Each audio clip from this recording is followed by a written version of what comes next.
सिंहस्थ कुंभमेळ्याच्या पार्श्वभूमीवर नाशिकमध्ये भक्ती संगम कार्यक्रमाचं आयोजन। मुख्यमंत्री फडणवीसांच्या हस्ते होणार उद्घाटन। राहुल देशपांडे, मैथिली ठाकूर, इंदोरीकर महाराजांच्या कार्यक्रमांची मेजवानी। महाराष्ट्राच्या ग्रोथ इंजिनला एमएसएमईची ताकद। चाकण आणि भोसरीमध्ये 2320 कोटींची गुंतवणूक।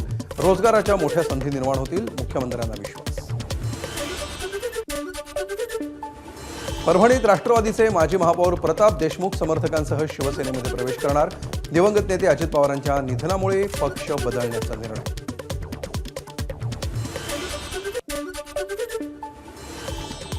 गडचिरोलीतील खमनचेरू शासकीय आश्रमशाळेला जिल्हाधिकाऱ्यांनी अचानक दिली भेट। विद्यार्थिनींनी मांडल्या जिल्हाधिकाऱ्यांसमोर समस्या। आवश्यक सुविधा तातडीने देण्याचे जिल्हाधिकाऱ्यांचे निर्देश। भिवंडीच्या कल्याण नाका परिसरामध्ये जीवघेण्या खड्ड्यांविरोधात राष्ट्रवादीचं अनोखं आंदोलन। बापांच्या प्रतिकृतीचं खड्ड्यांमधून आगमन करत रस्ते तातडीने दुरुस्त करण्याची कार्यकर्त्यांची मागणी। लातूरमध्ये मुंबईला निघालेल्या क्रांतिकारी शेतकरी संघटनेचा ताफा अडवला। आशिव टोल नाक्यावर पोलिसांनी रोखलं। कार्यकर्त्यांचा टोल नाक्यावरच ठिय्या। लासलगाव बाजार समितीमध्ये कांद्याच्या दरात घसरण। 2 दिवसांमध्ये प्रति क्विंटल 350 रुपयांची घसरण। घसरण झाल्यावर कांदा प्रति क्विंटल 3950 रुपये। समृद्धी महामार्गावरील इगतपुरी बोगदा उद्या दुपारी 12 ते 1 या वेळेमध्ये बंद राहणार। अग्निशमन यंत्रणेच्या प्रात्यक्षिकांमुळे मुंबईकडची वाहतूक जुना मुंबई आग्रा महामार्गाने वळवण्यात येणार।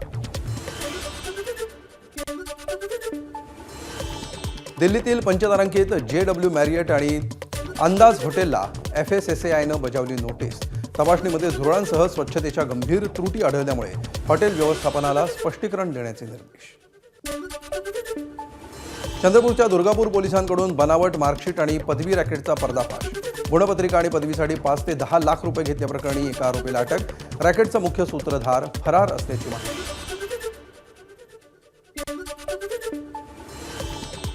वर्ध्याच्या हिंगणघाटमध्ये MD ड्रग्ज बाळगणाऱ्यावर पोलिसांची मोठी कारवाई।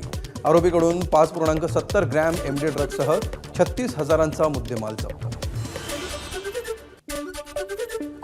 जालन्यामध्ये वाळू माफियांचा धुमाकूळ। कारवाईसाठी गेलेल्या तहसीलदार आणि महसूल पथकाला मारहाण।